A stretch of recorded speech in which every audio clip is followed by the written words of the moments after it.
Good afternoon. Welcome to Indoor Air in Tribal Schools, Asthma, Tools for Schools, Radon, and Mold. This is the fifth in the series of 6 webinars for the Clean, Green, and Healthy Tribal Schools initiatives. These have been broadcast every Wednesday since January the 18th and will go through February the 22nd, all at this same time. Several of the programs were double features, such as the one next week on energy conservation and water conservation. You are joining 117 other guests from communities, tribes, government agencies, universities, child care programs, city employees, state employees, and businesses. Thank you for your interest in our health, in the health of our schools and our communities. There are 4 ways that you're going to be invited to participate in the webinar today and in the webinar in these series. Following the presentation, we will invite your questions. You may present a question or a comment in either of 2 ways. The first is to raise your hand. Simply click on the symbol of the hand on the control panel that you see on the right side of your screen. During the question and answer session, I will open up your microphone so that you can ask the question on the air. Other participants will hear your question and the presenter's answer. You may also submit a question at any time by typing it in the question box in the lower part of the panel. I will forward that question to the presenter during the question and answer period. We want to know what you know and what you learned from participating in the webinar. So we have included 4 polls this time in which you're going to be invited to participate. When you leave the session, you'll also be asked to respond to 4 multiple choice survey questions. This should take you 40 seconds or less to complete.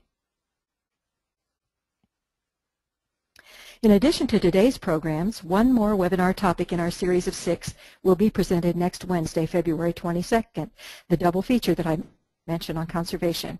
The link for registration is found at http://www.epa.gov/region8/tribal schools. In the event that you were unable to attend the first 4 webinar double and triple features, including one on school chemical cleanout, lead-based paint, integrated pest management, and green cleaning in schools, recycling, composting, and gardening, all the webinars will be available at that www.epa.gov website, or contact the project manager or project coordinator for additional options. 9 diverse professionals, known experts in their fields, have looked forward to providing this and the other webinars in the series. In a few moments, you'll be introduced to today's speakers, shown here in the middle 2 photos in the lower row. I'd like to introduce the people behind the scenes of Clean, Green, and Healthy Tribal Schools Initiative. At the top left is the contract manager, Matthew Langenfeld. Matthew is the Chemical Initiative Coordinator for the Pollution Prevention and Toxics Unit of the Environmental Protection Agency in Region 8. Sean Lopez, President and owner of Orion Environmental, is the project manager. Orion Environmental provides environmental site assessments, abatement, removal, and inspections for schools and other buildings. Also provides contracting and specialized training. Finally, I am Dr. Carolina Smiley Marcus, the project coordinator and your facilitator for the webinars. I provide neutral and educational professional services, specializing in multi-party, government-to-government facilitation, environmental decision-making, and conflict resolution. Our speakers, Mansel and Graylynn, will introduce themselves and roll right into the presentation.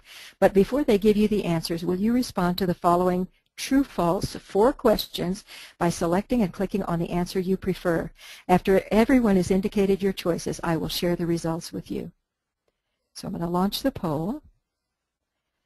Adolescents are smelly. It's a good place to start, Mansel and Graylynn. Teachers should be able to bring air fresheners or other fragrances into the school. So if you'll vote true or false on this, votes are coming in very fast.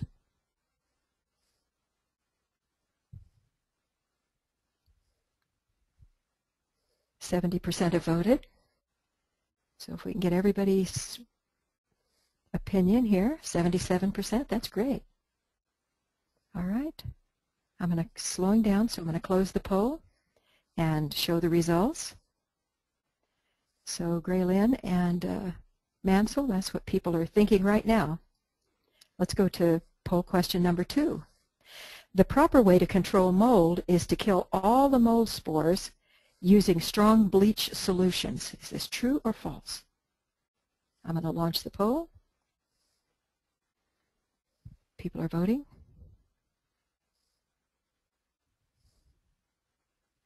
Faster this time. We're almost up to 70%.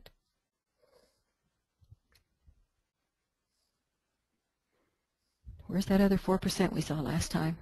There you are. Great. All right. We'll close the poll. Share the results with you. Again, a little bit of a mixed result. So let's go to question number 3. See how you do. Launch the poll. Radon poisoning will result in a variety of health symptoms, including shortness of breath. Is this true or false?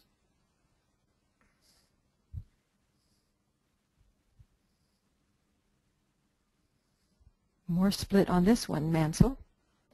71% have voted. Looking for that 80% mark again. All right, it slowed down, so I'll close the poll, share the results with you. And let's go to the 4th question. Children should be permitted to carry their own medications for the treatment of asthma symptoms.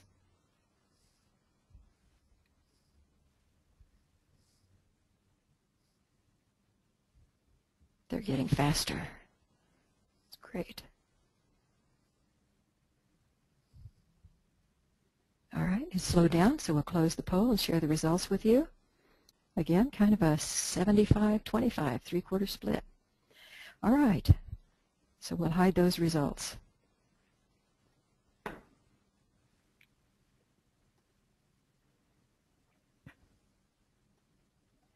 So Graylynn will be describing asthma issues and resources, such as tools for schools, and Mansel will tell us why radon is an issue in our homes and schools and why we should be concerned about mold. Mansel and Graylynn. Thank you. We appreciate being able to talk to everyone this afternoon. I'm a chemical engineer that decided that my mission in life was to teach. And after several years in the classroom, I moved to the university where I continue to help students and teachers apply science and technology to local issues, including air quality and indoor air quality. I've also been an asthmatic for over 30 years now, so I have a special interest in protecting my airspace. My name is Graylynn. I rejoined ITEP EEOP as an instructor in 2010, and I assist with the program's education and outreach efforts. After an introduction to our lungs, we'll be talking about indoor air quality in tribal schools. We'll introduce the EPA Tools for Schools program, which can help you manage the air quality in your school buildings. Components of the Tools for Schools program include asthma, radon, and mold, which we will also be talking about. Finally, we'll share some resources from our own organization, the Institute for Tribal Environmental Professionals. Both Mansel and I worked on separate occasions with the Tohono O'odham School and Environmental Office to conduct indoor air quality assessments. During both visits, we worked with teachers and students on the importance of conducting indoor air quality assessments. Pictured is a Tohono O'odham student with a wizard stick, which will be described later in our presentation.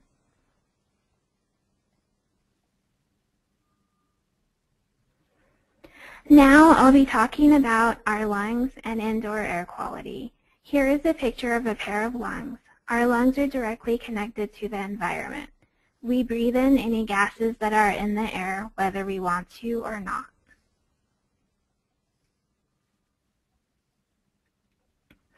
Individuals in schools may notice there is an indoor air quality issue if they begin experiencing symptoms such as coughing, headaches, and eyes, nose, and throat irritation. Tribal schools have many of the issues that appear in all schools, but one issue that I frequently see as I visit schools in tribal settings is they often have older buildings that don't have the active ventilation, thus depending on doors and windows for ventilation. Tribal schools that do have HVAC systems are often reducing their fresh air intake in order to conserve energy and money.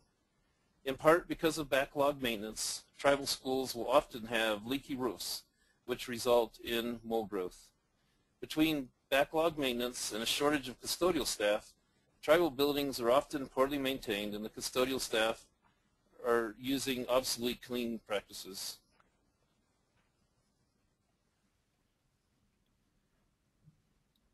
Of course, the most common pollutant source in all buildings is people. Each person brings with them a variety of pollutants, including body odors, and attempts to hide the body odors with chemicals. People also carry diseases which can be shared via the air. Of course, our buildings are all about people, though, so we have to look at other sources. One important pollutant source that's often overlooked is radon, which comes up from the earth. We'll be talking more about radon later in this presentation. Teachers and students bring a variety of air pollutant sources into the room, including pets and dirt on their feet. The classroom could also be impacted by pollutants from the outside. This picture represents something I find all too often in classrooms. When I asked a teacher why they had a chemical air freshener in the classroom, I was informed that 6th graders stink. Air fresheners in the classroom add more pollutants to the air and should be recognized as a cry for help.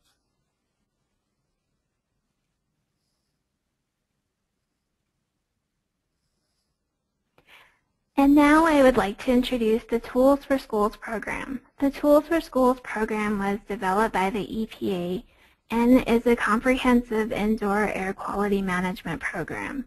The purpose of the program is to promote a healthy learning environment, to reduce absenteeism, improve test scores, and enhance student and staff productivity. A Tools for Schools action kit is available online through the EPA website. The kit provides simple, easy-to-follow steps to implement an indoor air quality management program. The kit includes resources and checklists for the various individuals within a school. The action kit is available online through the website address provided. This image shows all the different checklists available for the different professionals working in a school, like teachers, nurses, facility managers, and food service professionals. They are easy to follow and understand and will help you identify potential indoor air quality issues within a school. The framework is designed to promote proven strategies for indoor air quality management and can help everyone involved in your indoor air quality program understand the purpose of the work that your team does every day and how those day-to-day tasks can translate into significant environmental health achievements in schools.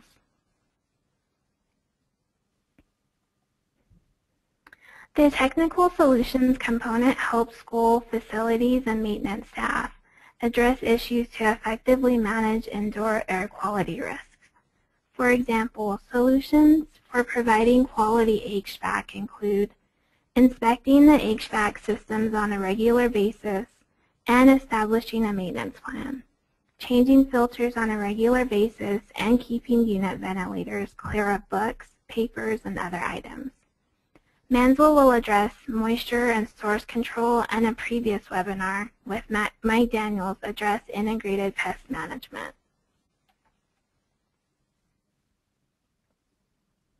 Well, in addition to the Tools for Schools program, we have some other additional basic measurements that we'd like to recommend.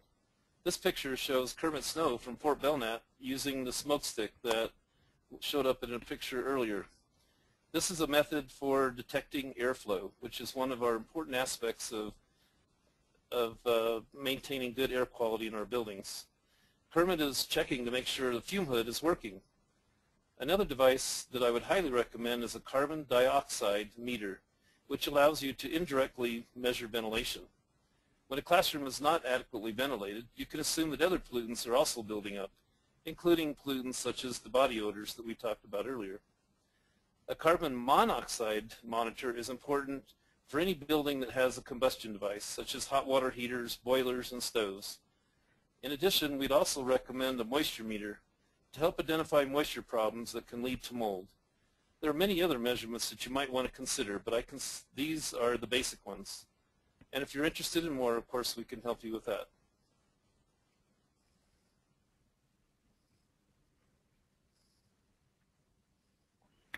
Student involvement is a great way to teach about indoor air quality while conducting an assessment of the school.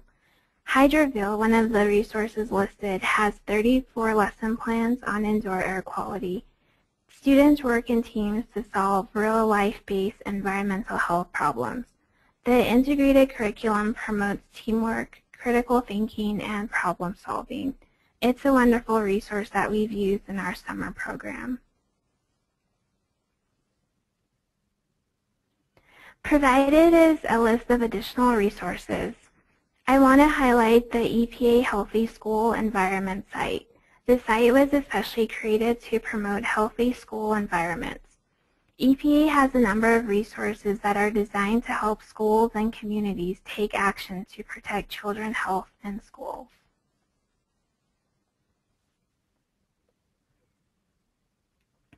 Asthma in tribal communities is a particular concern. A report by the Centers for Disease Control and Prevention found that asthma affects almost 12% of people living in tribal communities, which is nearly double the current national average of 7%. Asthma also affects American Indian and Alaska Native children at a higher rate than children nationwide. Asthma is a disorder that causes the airways of the lungs to swell and narrow. The picture on the left shows a normal airway, while the picture on the right shows the airway of someone with asthma. Asthma leads to wheezing, shortness of breath, chest tightness, and coughing.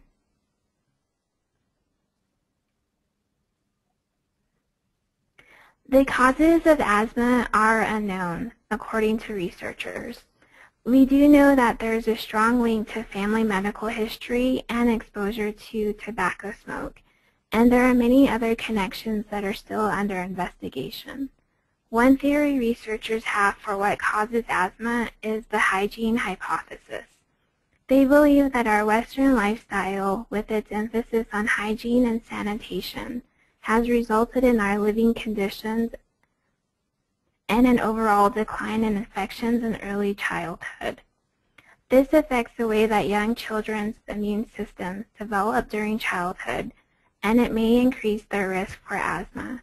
This is especially true for children who have close family members with asthma.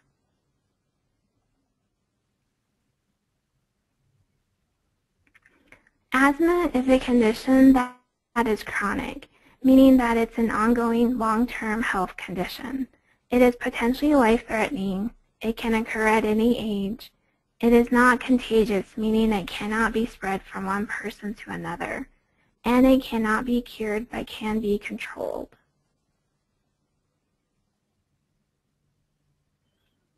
Not all people with asthma are affected by the same factors, and their sensitivities can change over time. For example, asthma can also be triggered by exercise, known as exercise-induced asthma. And although exercise may induce asthma, maintaining a regular exercise regimen is an important component of any asthma management plan. So individuals with asthma should work with their health provider to determine an appropriate exercise plan.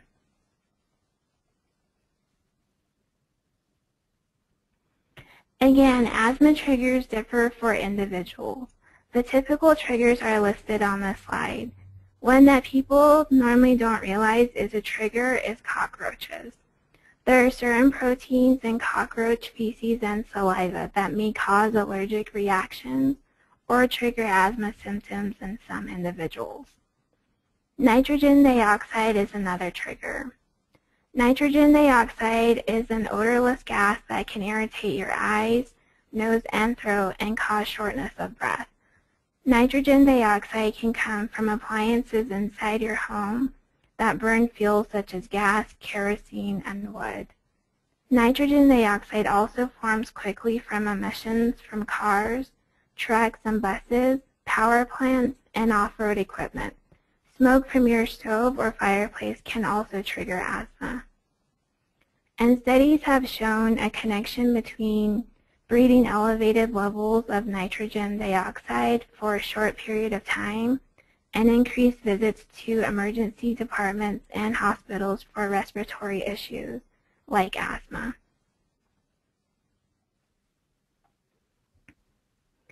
Irritants can also make asthma worse.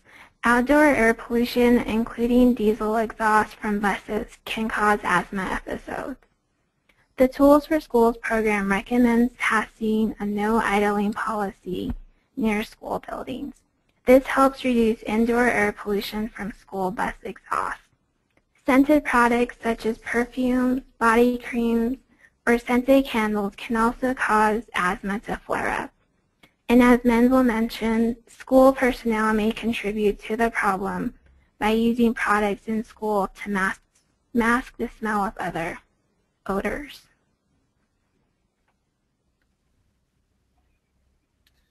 As an asthmatic of many years, I appreciate any help that I can get with reducing the air pollutants and asthma triggers. People use a lot of perfume products, and they forget that they become quickly desensitized to them. Many products are used to clean schools, give off perfumes and fragrances. Again, most people don't understand that clean is the absence of smell, not the presence of. If you choose to smoke, please don't smoke around others, especially children. Tobacco smoke has been identified as a cause of asthma, and it's also a very strong asthma trigger. We can all work together to improve the air quality in our schools and community, as well as learn more about asthma prevention and treatment. After you learn more, I would encourage you to teach others as well. Well, we skipped the slide with more information, but it has the links, and they'll be available on the website. There we go. And one that I'd particularly like to point out is the Native Air program. This is a program that was specifically designed for tribal communities. There's posters and pamphlets and other useful information. The Indoor Quality Tribal website, EPA website, is another excellent resource that you might want to look at. So we're going to leave asthma now and start talking about another important contaminant in our schools, which is radon. And radon is a radioactive gas that's found everywhere. It is found both outdoors and indoors. It's found in all kinds of buildings. Furthermore, there is no known safe level of radon exposure.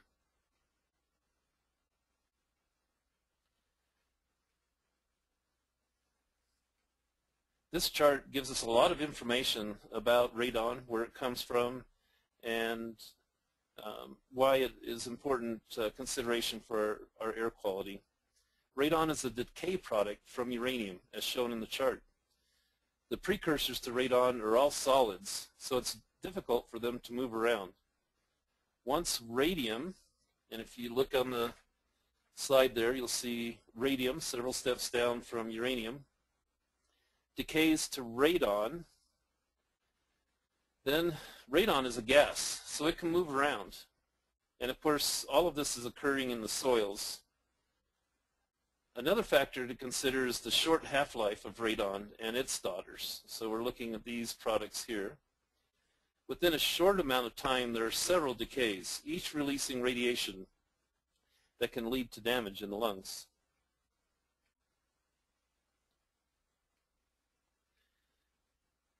As is depicted in this diagram, since radon is a gas, it is easily inhaled, and once it's inside the lungs, it can decay, as shown in the previous chart, resulting in doses of radiation to our very fragile lung tissue.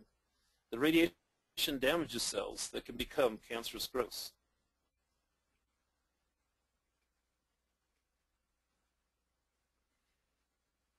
There are no individual health symptoms associated with radon exposure until the cancer itself develops. Radon is the #1 cause of lung cancer among non-smokers. Radon and tobacco smoke, however, are synergistic, meaning that exposure to both radon and tobacco smoke rapidly increase the risk of lung cancer. The EPA estimates that there's about 21,000 cancer deaths every year that can be associated with radon exposure, including nearly 3,000 among people that have never smoked.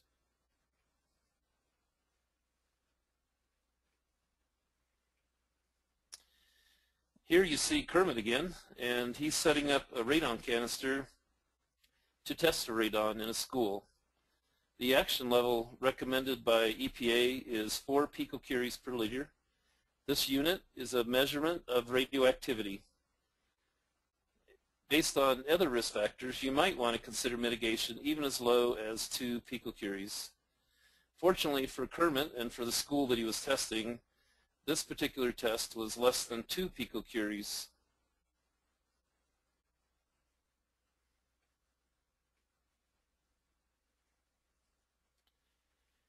Here we have a diagram of a home, which can also be thought of as a school building. The same thing happens in school buildings. The radon comes up from the ground. So you can see in this area here, it refers to the ground pores. And because of buoyancy of warm air that rises through exhausts or windows in the home, we have a general movement of air up from the ground. This is called the stack effect. This tends to create a small negative pressure on the ground, pulling radon into the building. Radon is found in all 50 states, including Alaska. And the only way to know whether or not you have radon is to test for it.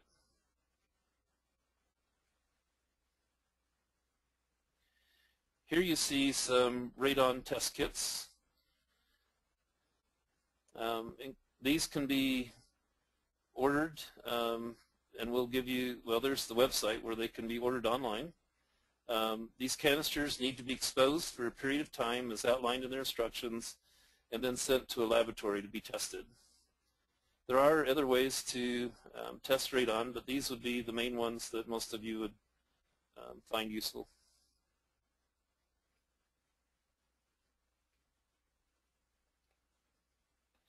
Tribal offices can order test kits through our website, given there, nau.edu/IAQTC. And then individuals can purchase test kits, and we've given one website there that will give you links to many places that you can go, or you can go to your local hardware store. And I found that if I just Google radon test kits, I'll get lots of options.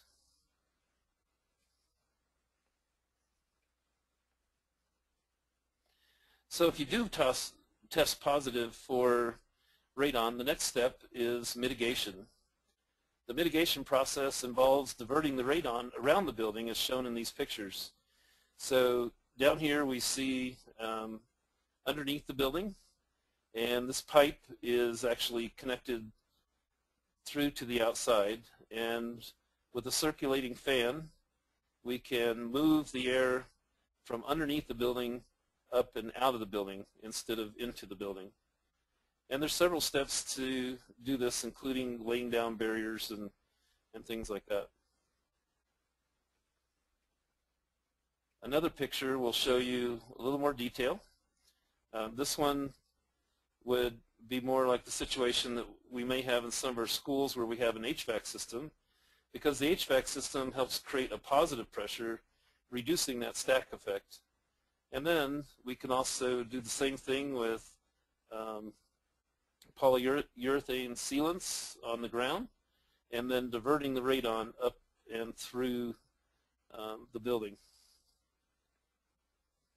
And this will protect occupants from the radon. For more information about radon, the EPA website has lots of great information. And then a fun source of information that you might want to look into is the podcast that a few of us recently put together.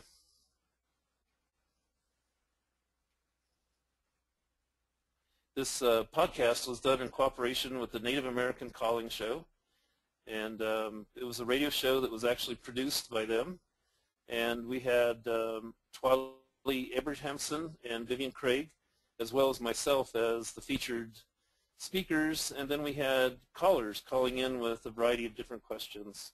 This podcast is still available at their website and might be an enjoyable way for you or your students to learn about some of these issues. There's a lot more that we can learn about radon, but with our limited time, we're going to move on to mold.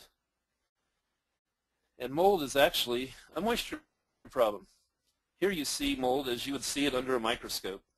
The tiny mold spores add particles to the air. The mold itself can break into small particles and contaminate the air. As all of us know, mold is generally easy to smell, but sometimes it can be hard to find.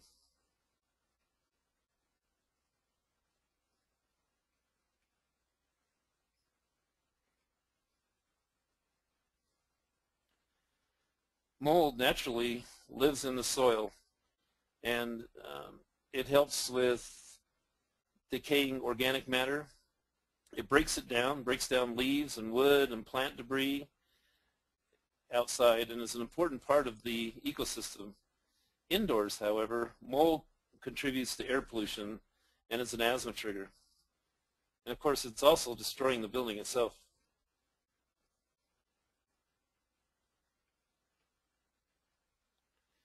One of the confusing aspects of the health issues is that people tend to have a lot of different reactions to mold.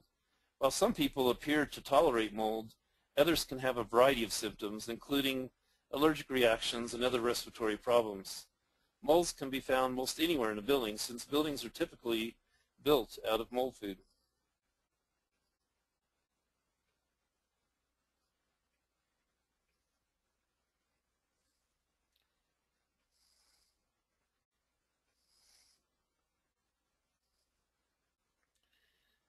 Again, a reminder, the key to controlling mold is controlling the moisture.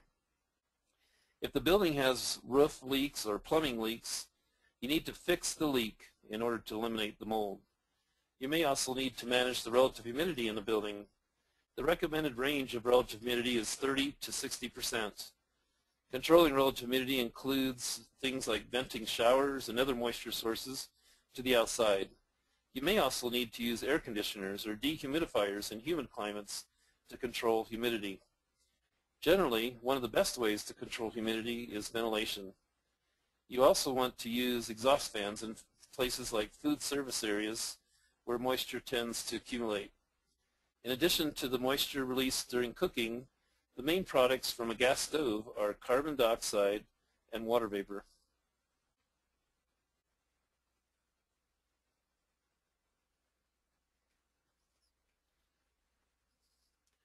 High relative humidity combined with cold surfaces leads to condensation forming. You can reduce the potential for condensate by properly insulating outside walls. One of the common problems can be the formation of condensate inside the walls because of poor insulation. Also, be careful where you install carpets. Generally, I discourage the use of carpets in schools, but if you do want to install carpet, pay particular attention to drinking fountains and other places that might get wet on a regular basis. Carpet on a cold concrete floor is another way to create the perfect home for mold.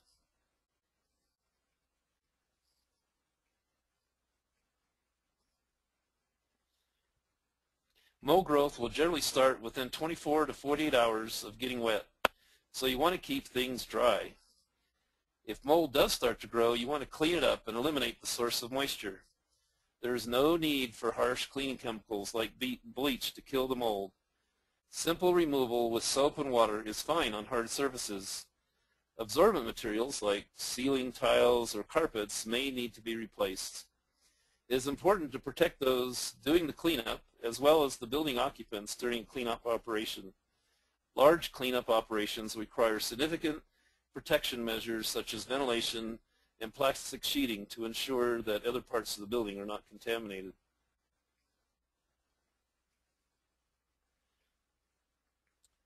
Again, we've just barely introduced you to mold issues, but there's a lot more information available on the EPA website, which you can see here. And the New York City guidelines are often used by building scientists to provide guidance on cleanup operations.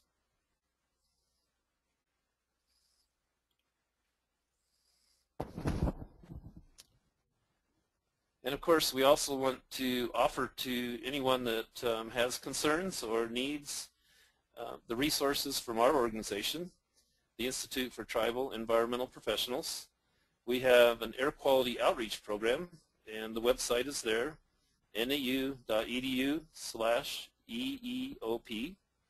And through that program, we're happy to work with teachers and students with curriculum and other things, including visits to your school. In our program, the Indoor Air Quality in Tribal Communities, we have a number of resources available, including technical assistance and also more resources on the web. That one you can find at nau.edu/IAQTC. And we're really excited to be able to work with the EPA on providing these resources to communities. And in fact, we're looking for communities that have a particular interest in taking on some projects that we can help and also bring EPA resources to. For radon testing, again, our website provides a request form where you can request the radon test canisters. This would be for tribal staff doing a number of measurements, so this is not for individuals.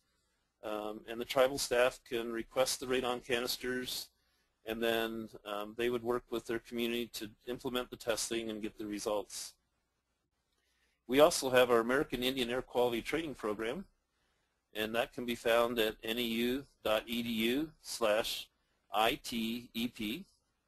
And through this program, we're able to offer courses to tribal professionals. So I know that most people on the webinar today are from schools, but you can let your tribal staff know that we provide training. And in fact, I'm working on a course that we will be offering in April in Oneida, Wisconsin, for the Oneida tribe in Wisconsin.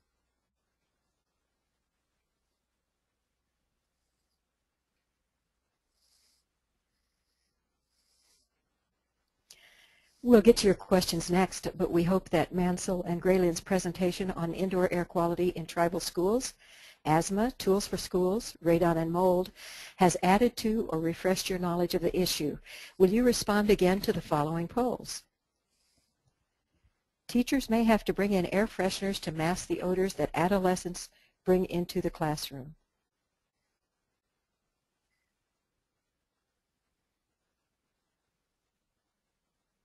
And the numbers have changed for this poll from last time.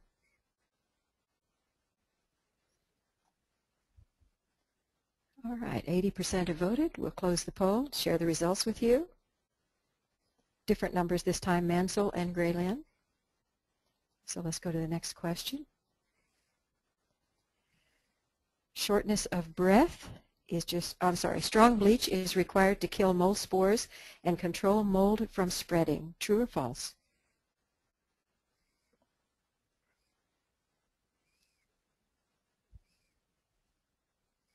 You must be good teachers. So we'll close the poll and share the results with you. All right, next question. Shortness of breath is just one of the symptoms that may result from the presence of radon in schools. Shortness of breath.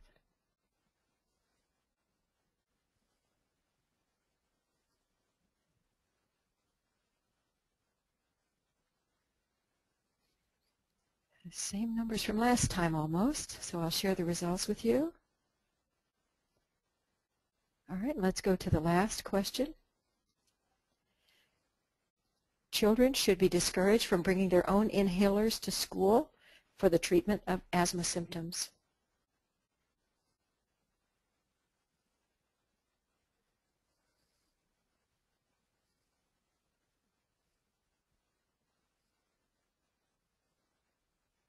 %. We'll close the poll and share the results with you. So Mansel and Graylynn, do you have any observations based on what you see our participants are saying? I think I do. I appreciate the fact that there has been some changes, and I'm glad to see that more people recognize that bringing chemicals into a classroom is more of a cry for help.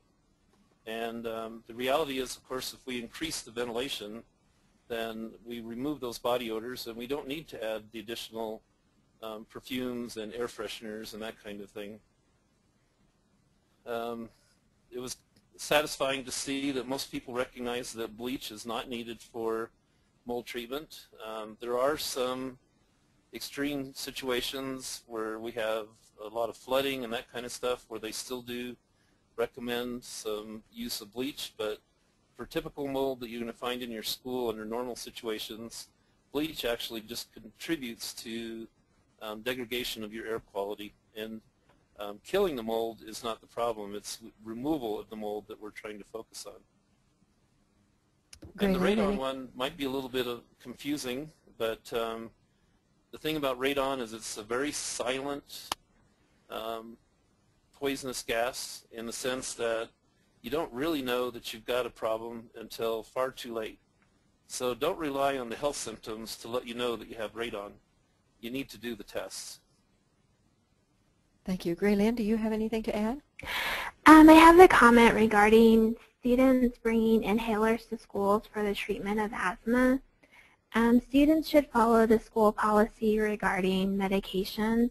Some schools will allow students to carry their asthma medication on them and with parent permission and the school permission, but then other schools have different systems.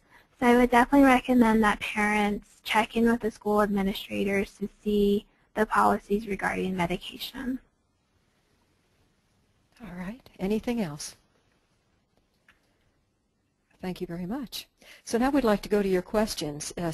Five people have submitted some questions through the question box. And remember that you can also participate by raising your hand, just clicking on that little tab on the left-hand side of your control panel, and that will let us know that you'd like to speak directly to the presenters. And I'm going to get a few of the written questions, and then we'll move to the, see one hand up among our participants. Thank you, John. We'll get right to you in a few minutes.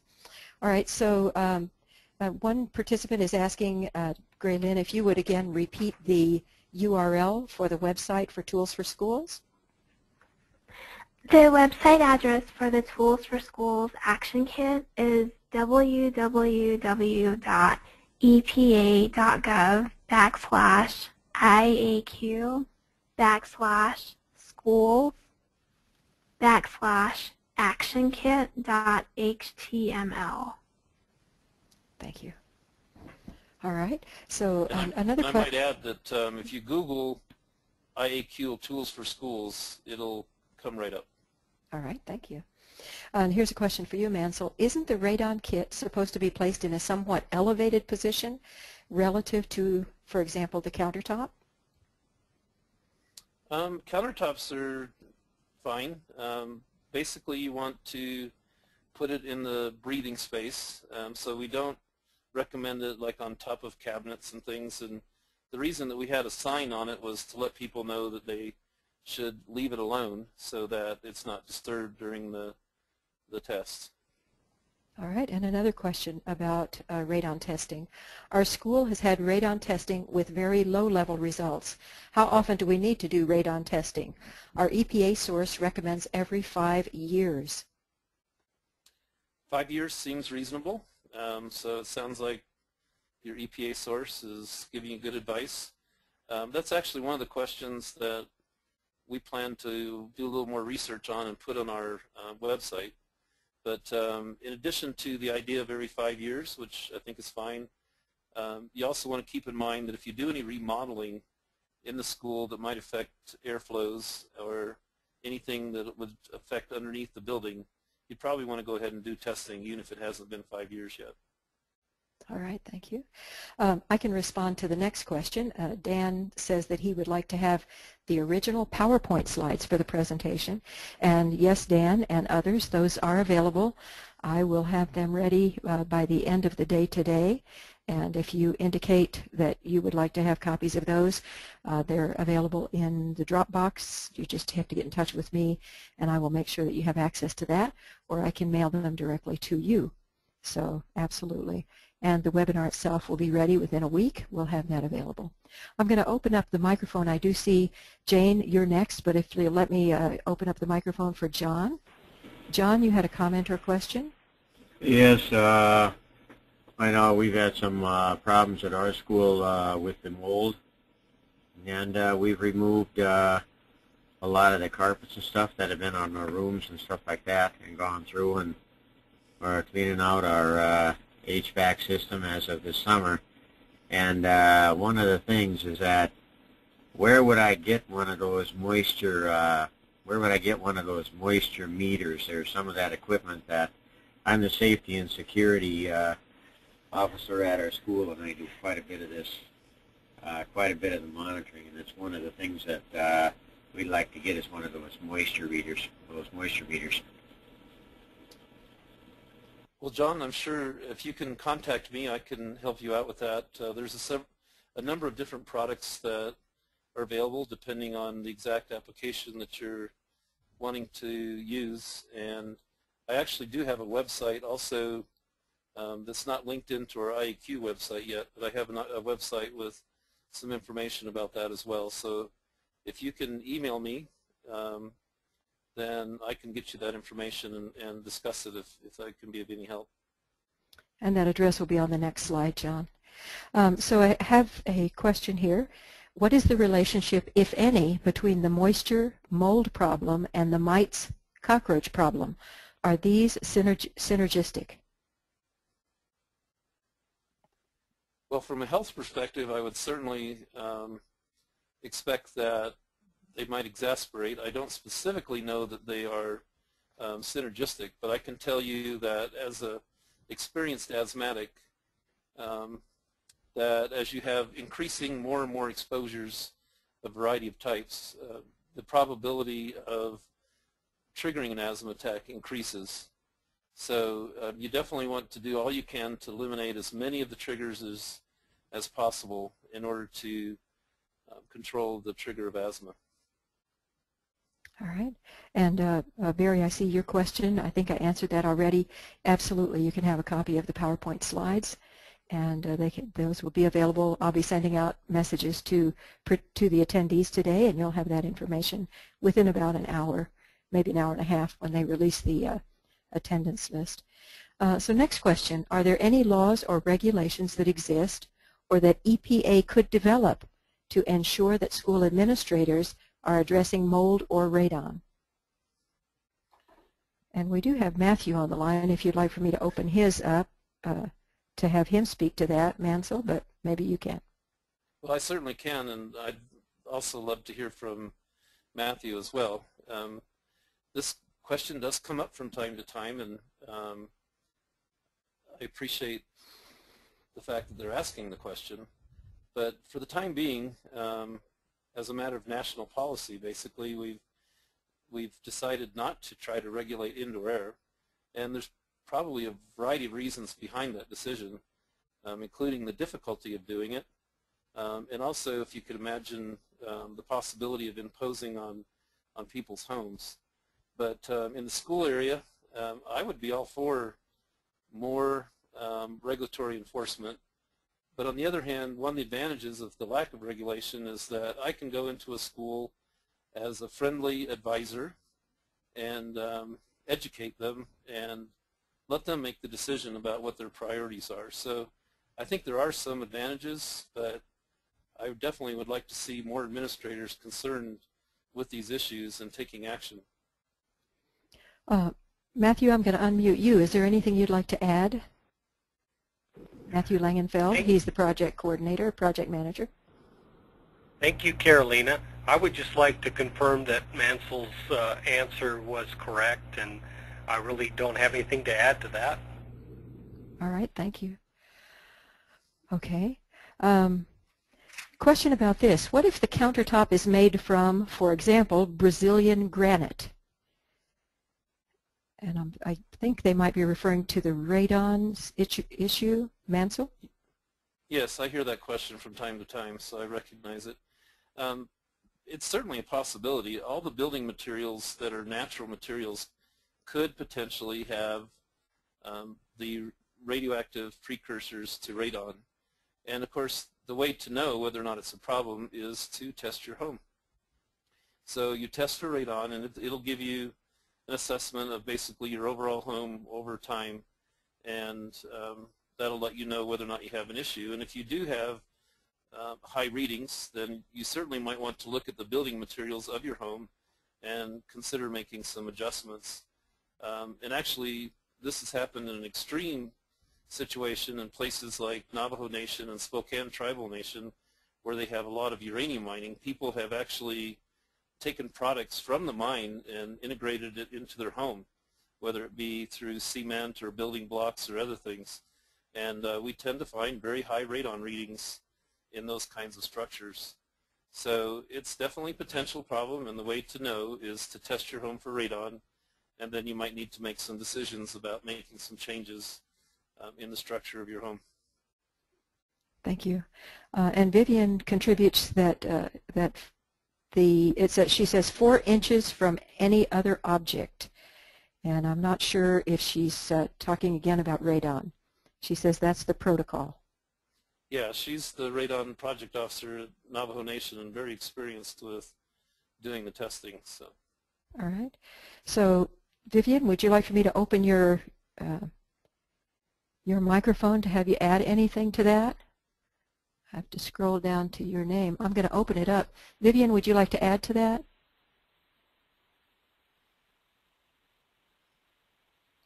I guess she doesn't have a way to do that. All right. Then the next question is, does NAU have a lab associated with the radon kits that might be free of charge, or is only the radon testing kit free? NAU doesn't have a lab, but what we're doing is coordinating with the Indoor Environments Lab in Las Vegas, and it's part of the service provided by EPA through that lab. So the testing isn't done here. The kits are shipped from Las Vegas, and then they'll be, when they're ready to be tested, they'll be shipped back to Las Vegas, and the results will be provided. And actually, you need to coordinate through your regional radon person as well at EPA, and again, we can help facilitate that if you go through our website. But the actual testing is done in Las Vegas. All right, thank you. Vivian adds another note. She says that the Head Start centers on the Navajo Reservation test every other year. And Cynthia says, should I change my insulation in my attic when the insulation has been soaked during the thawing in the attic from winter to spring? And that's a question for Mansel. Well, certainly if you're not able to dry the insulation within a 48-hour period, the potential of mold growth is definitely exacerbated. And since you can't really scrub the mold off of an insulation, you might need to replace it. But the other thing that you want to take a look at is why did you get the moisture there to begin with? For example, some people have been known to vent bathrooms into the attic, and of course, you know, that adds moisture to the attic, which could, in cold temperatures, freeze, and then as it melts, drip into your insulation, which could create problems. So in addition to making the replacement, you want to make sure that you're addressing the moisture problem that created it to begin with in order to avoid it in the future. So I've got, Vivian has made a couple comments here. Vivian, you wondered how to unmute yourself. I can do that and have now done it if you would like to add anything to the conversation. So I've unmuted you, Vivian. Are you able to communicate? Well, she's interested in trying. That's Vivian Craig, and you said she's with the Navajo Reservation. We'll see if she can do that. She's the radon officer and has actually been doing that for over 10 years, and she's a great resource for folks that have specific questions about radon. And she was also one of the ones that was on that podcast radio show with me and gave people lots of excellent advice. And so, Vivian, if you can hear me and you would like or be willing to have other people contact you, please type in your phone number or contact information, and I'll pass that on. So Jane is back on, and again, Jane, I'd be glad to unmute your line if you'd like that. For example, she says, if EPA created a rule on mold pollution for schools only, could it work like the asbestos removal rules? Thank you for allowing this follow-up question.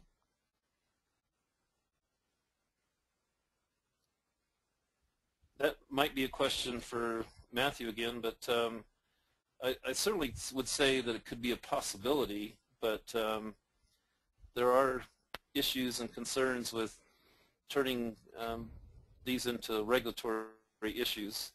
And at least from my perspective, I appreciate the fact that I can approach it from an educational perspective, but there's nothing stopping individual tribes as sovereign nations to consider those kinds of actions and to pass ordinances that would apply to their tribal communities in that way.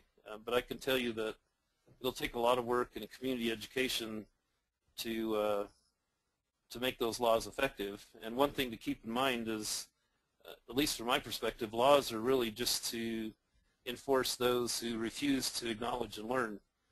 Even if you pass the law, if nobody knows about it and doesn't know how to respond to it, it's really not going to help much. So I really like the idea of education and teaching people, but I've been in the business long enough to know also that there's a lot of people that just don't recognize the importance of it and the fact that it's a priority. But I can also tell you the same thing happens with asbestos, even though that's regulatory and can get people into a lot of trouble. I find people all the time that aren't really paying attention to it. Thank you. Matthew, would you like to add anything to that? Yes, discussion? thank you, Graylynn. Yes, I'd just like to respond by letting you know that Mansel's answers are perfectly correct, and at the present time, EPA doesn't plan to regulate mold in schools, and I don't believe there are any plans to do that. All right, thank you. And Jane, I see another comment from you. Would you like for me to unmute your line? I'm going to unmute it for a moment and ask. So Jane, would you like to... Uh-oh, your computer's on. Yeah, I don't know if you can hear me. So we can hear you very well. Well, thanks. I'm just kind of curious about the practicality, even when you're on a friendly advisory mode, and you go into these places. You know, if we never even take it to a regulatory program, I don't understand how mold can be sampled and measured and turned into, hey, this is the action level. You've got to take action now. Is even that possible? Thanks. That's a good question that I've gotten on a regular basis.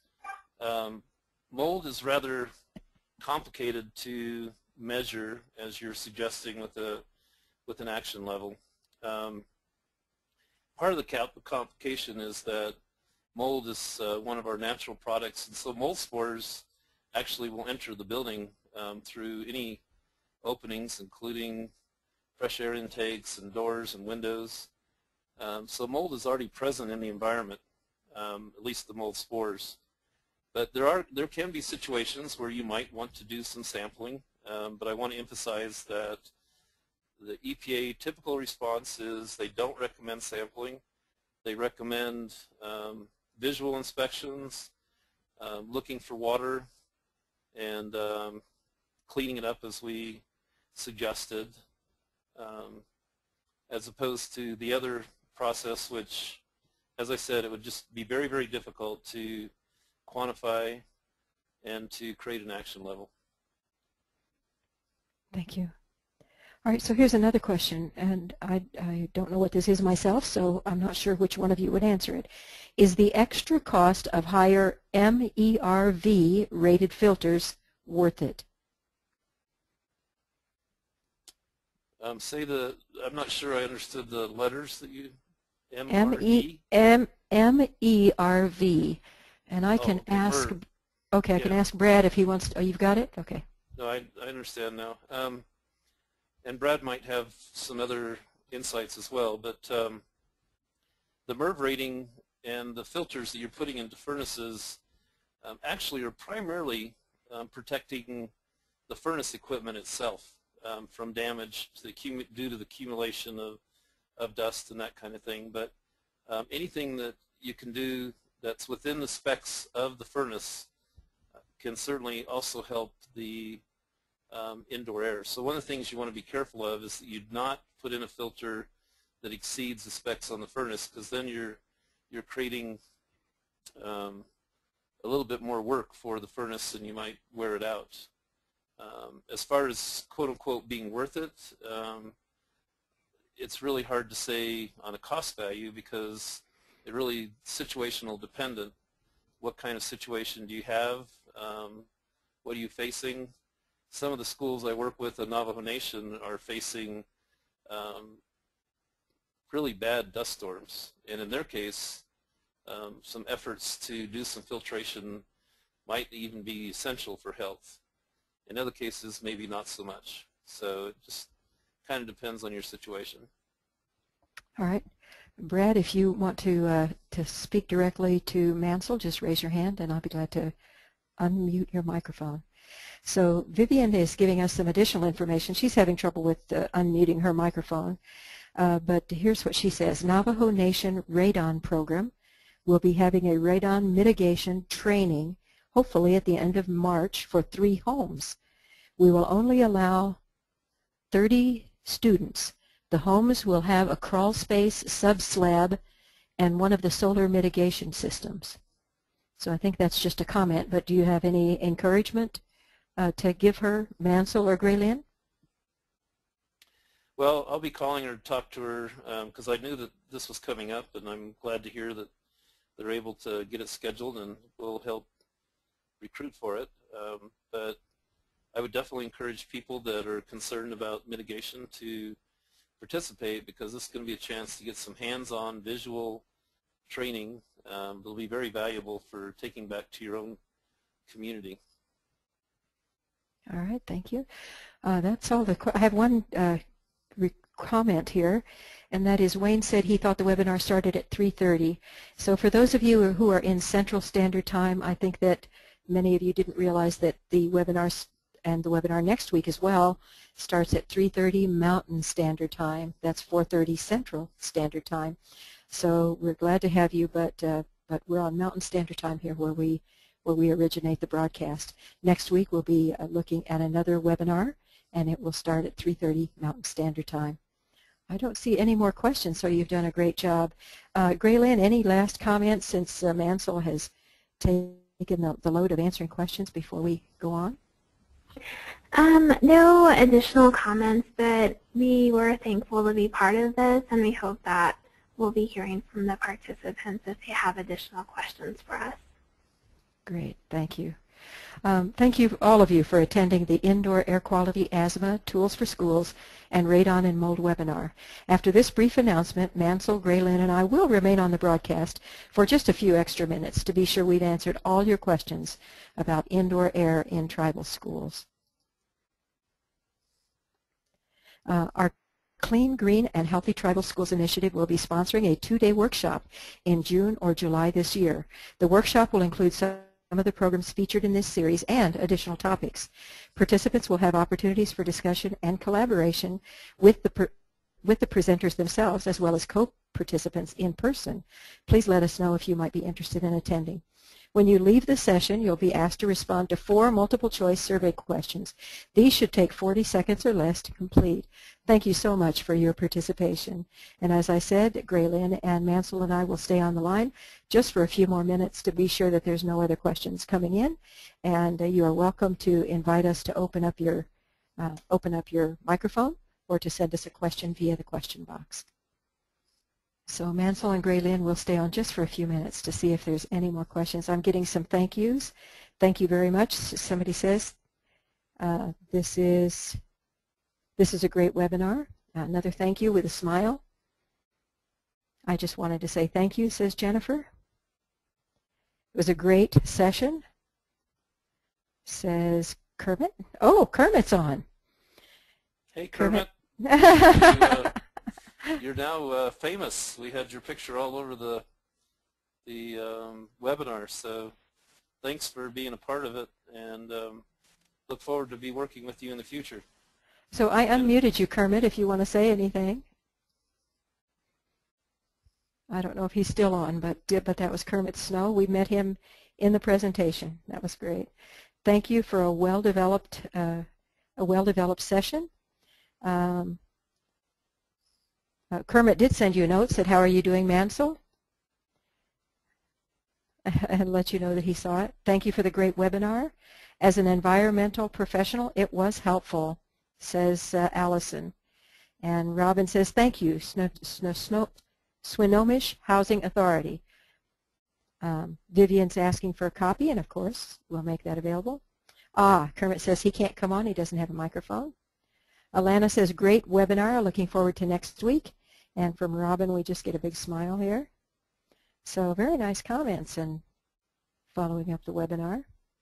Well, we appreciate being able to share some things with people, and those that I just want to reinforce what Graylynn said, that we're actually looking for some communities that need some assistance and are interested in projects, and we'd be able to help them as well as connect them to other resources. So if you have a project, we'd love to hear from you. All right, and John, you've still got your hand up, so I'm going to unmute you if you're still on the line. John, are you still on the line? And how would I get a hold of Mansel? Because, like I said, I'm interested in some of this equipment and some other things that you might be able to help us with at our school. Well, we have the name of the program here. Mansel, you know, I did not put up your email address, so do you want to share that with John?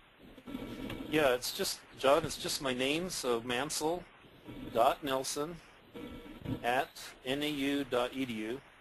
And if you refer to the presentation, our website was sprinkled throughout there, and if you go to any of our websites, you'll be able to quickly find me, because my contact information is on almost every web page that we put up. So, and in fact, you could probably just type in my name at Google at Mansel Nelson, and you'll find me all over the place. So look forward to hearing from you, and we can talk about some projects that maybe we can help you with. Yeah, because that's one of the things that we're doing quite a bit with. We're doing a lot in these areas at our school to clean up everything. In fact, all of our ducts are going to be cleaned out this coming summer. We're going through a lot of those things. We already had our radon testing. We already removed the carpets from a lot of the classrooms, you know, and we just want to be able to keep up on it. And I'm looking for one of those, like I said, one of those moisture meters to be able to check the moisture. See, earlier this year I went through another EPA one strictly on mold, okay, which the EPA had, and I went through that training too on dealing with the mold. Okay. Well, and you might also be interested in the training that I'm doing in April, so we can get that information to you as well, and then any other resources we can connect you with, because the EPA website has a variety of webinars and other information that you might want to access.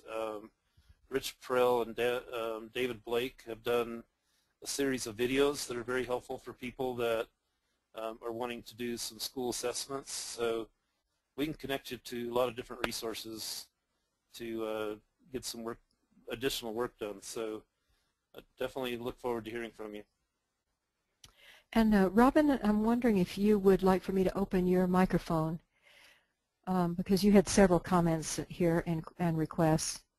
So Robin, are you there? So I will share them with you since Robin is not available. She says, "Cool, they were on Native America Calling. I also do a radio show. Would love to have you on my show." Sometimes, she says. And she gives her email address. I'll pass that on to you, Mansel and Graylynn. And then she also says, "Thanks a lot for having this webinar. Very informative, from Cynthia and Deborah at Shivak Environmental Department." I don't know whether you recognize that. Yeah, it's up in Alaska. Done a lot of work up in Alaska, and of course, up there, the indoor quality issues become even more essential because of the harsh climate and some of the challenges they have that way. But I've enjoyed my trips to Alaska and looking forward to returning to work with folks up there as well. So we appreciate hearing from you. And then Robin adds, we don't have schools here, but many homes have mold as an issue for sure. So, and I think we're at the, and again, Robin says, thanks for reading my comments, and has no microphone. So I don't see anybody coming in after Robin. So if you are still on the line, and many of you are still connected, if you have a question or comment, please let me know if you'd like to share orally with the presenters, or if you'd like to just send in a question in the question box.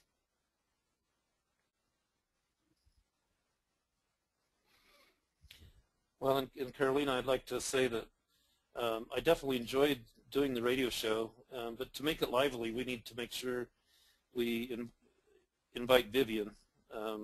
She's always a great talker and has lots of interesting things, so I'd love to do another radio show, and it was fun for us to do the one that we did, and but we want to make sure we have some interesting people to make your radio show worthwhile. Thank you. Well, we still have 31 people who are attending, or maybe they're multitasking, but they're still with us. So if anybody else has a question, we'll be glad to entertain that before we close the webinar. Another person says, sounds great. And then Robin says, it's an internet call-in show. Contact me, she says. And I will send that email address on to Mansel and Graylynn. All right. Anything in closing, Graylynn? Anything in closing, Mansel? Well, I'd just like to thank EPA and yourself in particular. We've worked with you over a period of several months to bring this to fruition, so we've really appreciated your support, and we appreciate the support of EPA Region 8 to host this and make this process possible, and we've learned a lot from it, and we'll be doing future webinars ourselves, which will be available via our website, and we'll be advertising those. So if anyone's interested in being part of our listserv and things like that, we'd love to hear from them. Great. Thank you. Graylynn? I also just want to say thank you to EPA and to you for your support. You've done a great job with all the webinars, and you made the whole process very easy for us. Oh, thank you so much. All right. Any other last comments? Okay. Well, thank you, those of you who are still on the line, for attending the webinar, for participating, for sticking with us to the very end. And we're going to close the webinar now with, again, our thanks for your participation and our hope that we will see your name on our list next week for water conservation and energy conservation. Denise Vicente with the Navajo Tribal Utility Authority will be the presenter at that time, and I think that you'll find it very interesting. Good evening.